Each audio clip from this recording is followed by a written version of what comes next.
Hello everybody and welcome to Neely Music, where I, O'Neil Donald, talk about music, life, and fun. And today we're continuing to talk about Demi Lovato's voice. Now, I've already done 2 vocal analyses of Demi Lovato's voice, seeing where she's been in this confident era, seeing if she's using her voice right, seeing if she's using it a little wrong. We don't know.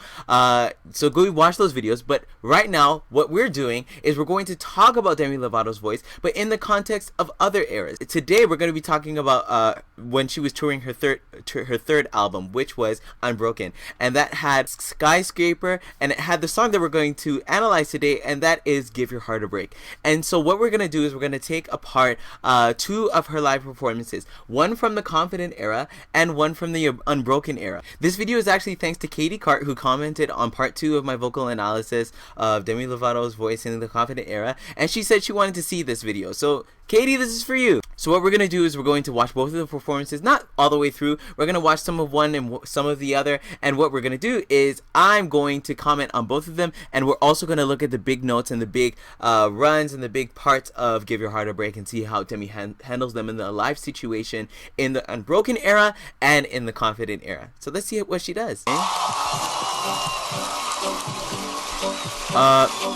Just letting you know that this isn't actually in a semitone up. The key is the semitone up from where she usually sings it.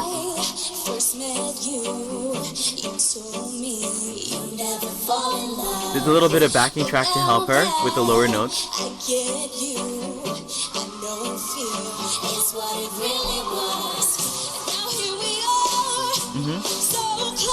There's a little close that she's doing that.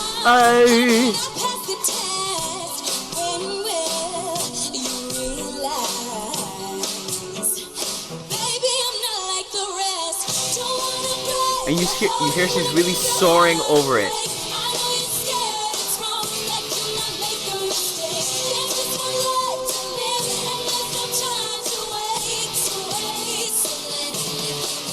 Okay, now let's hear how she did that in the Confident era. Again, the same key.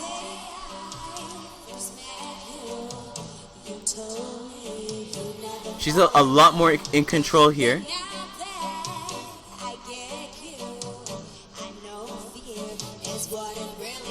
I really hope that you're really, I'm just going to pause it for a sec. I really hope you're noticing the differences in her voice. Her voice is a lot darker than it was back then. And one thing I was thinking about that might be I guess a factor in that is that she did have a surgery for her to get her tonsils removed from the Unbroken era to the Confident era. I think it was close for it was around the 2012 area, and she was touring heavily after that. So I think that might have affected her voice. But also she's getting older, and females' voices, the prime. I guess for a female voice, it reaches like its top maturity around actually like 30. So she's well on her way in that process. So her voice is definitely not going to soar as much as it would back then when her voice was lighter.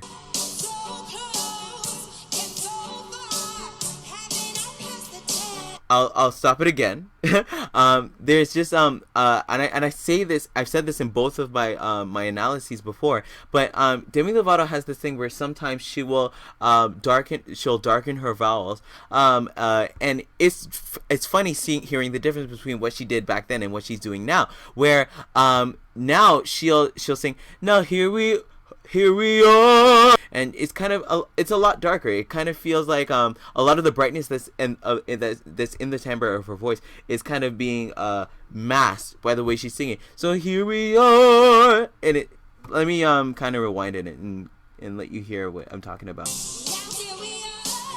So she started kind of bright and then she brought it down. I don't know why she did that, but let's compare that to how she did that in the Unbroken era.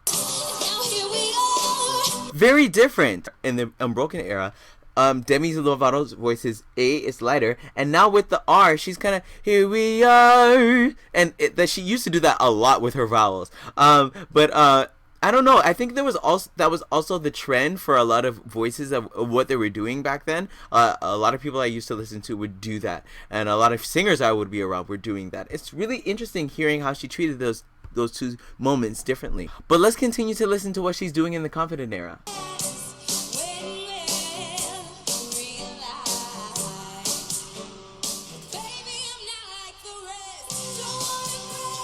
Uh-huh.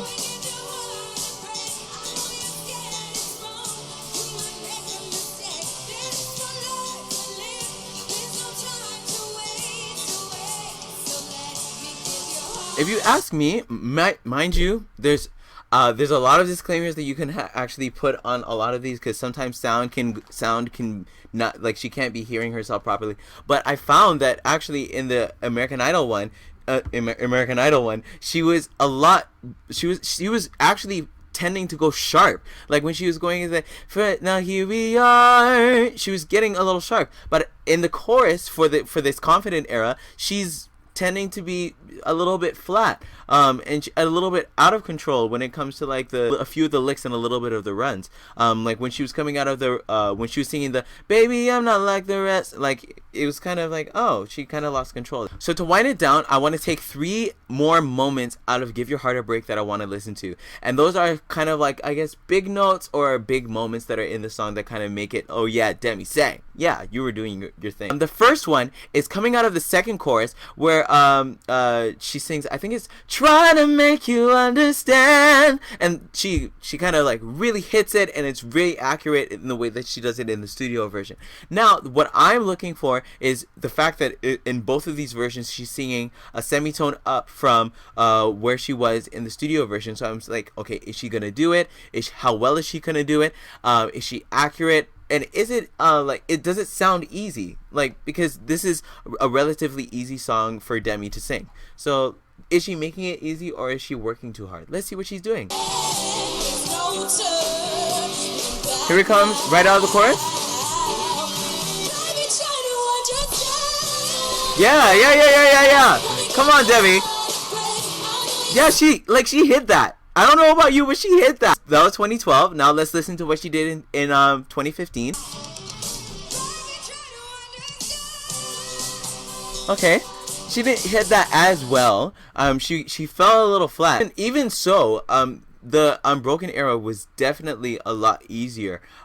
She's in the same key, but she didn't really hit that as well. So I would give it to the Unbroken era for that. Okay, so the next part we're gonna listen to is right in the middle of the bridge, or well, coming out of the bridge, where she sings this long note. It's an E flat 5 in the studio version of "Give Your Heart a Break," and in this live version, now that she's singing a key higher, is going to be an E5 that she's going to be belting out. Let's see what she does. Let's listen to the Confident era first this time.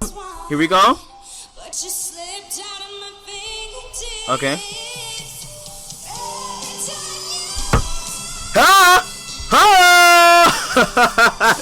Yes, Demi.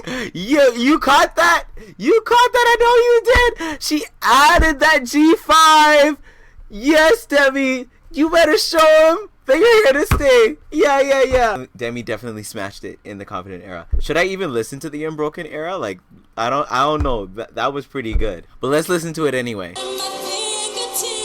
Okay, here we go.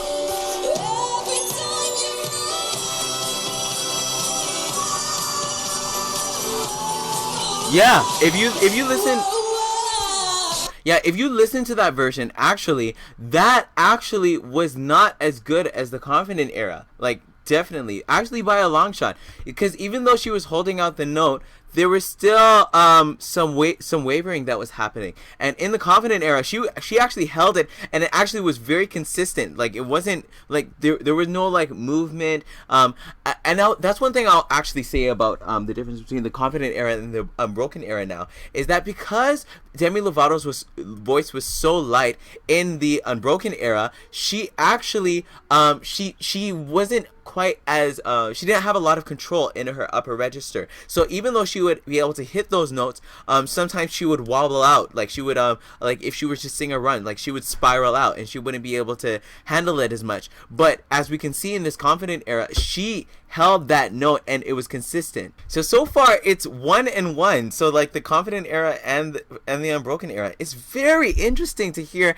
the changes that have happened in Demi Lovato's voice over the years. Like, this, come on, Demi. So the last part we're going to listen to is right out of the bridge, and it's going into the last chorus where it's a little ad-lib where Demi sings, "Don't wanna break your heart." It's like what is it? An F sharp 5 in the original recording, and now it's a G5 that we're going to for this one, and we're gonna be listening to how accurate it is and how she treats it. So let's hear how she did in the Unbroken era. Okay. Okay. All right. That was absolutely amazing. Like, that was totally extra from what she actually did in the original recording. But let's listen to what she does in the Confident era. Okay. Kind of missed that. Oh, okay.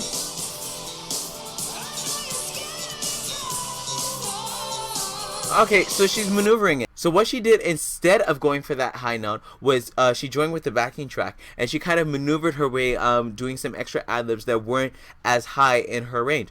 So it's understandable, seeing that her voice has gotten a little bit darker, so it might be a little bit harder to sing those notes. But she actually did just sing the G5 in that video, if you remember from what we just saw. So I'm like, oh, I don't really understand why she wouldn't have done that. Maybe it's just how it felt or whatever.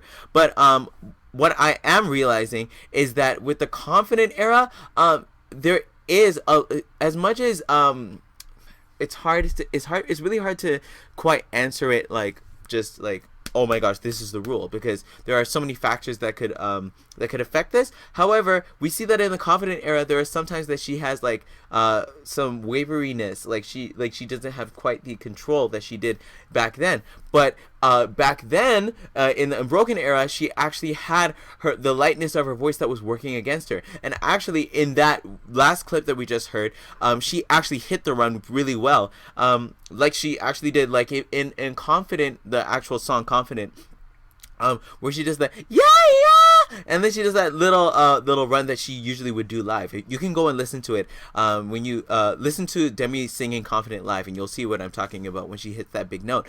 But yeah, I don't know exactly what to think. Well, actually, objectively, the Unbroken era definitely was the better era for this song. But there are a lot of things that are happening with Demi's voice now as it matures, that as she matures as a vocalist, as she continues to work on her craft, she's gonna have a big handle on that, and that extra weight and that extra darkness that's in her voice now is going to work a lot in her favor. So that comes to the end of our analysis of the Unbroken era versus the Confident era, but that definitely isn't the end of the conversation. This is the part where you guys come in. Now comment below, tell me what you think of what I had to say, of the various performances that we watched today. Tell me, and in fact, yes, please tell me what other performances you want me to compare, what other eras you want me to compare. If there's other artists that you like, tell me what artists you want me to compare. Mind you, it's gonna take a little bit of a while to kind of get all of this stuff together, but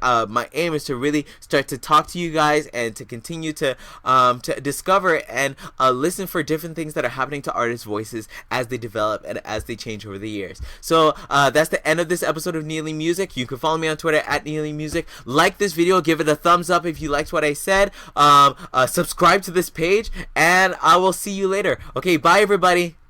Hello everybody. Next one, Stone Cold from the Apple Store. Again, we're looking for the if happy is home. Just like a smooth transition and vibrato and at the top, and just like, yeah, I don't think she's gonna mess this up. Like she sings this well, like often. This particular recording is very, very exposing because there's no like effects or like there's barely, if anything, barely any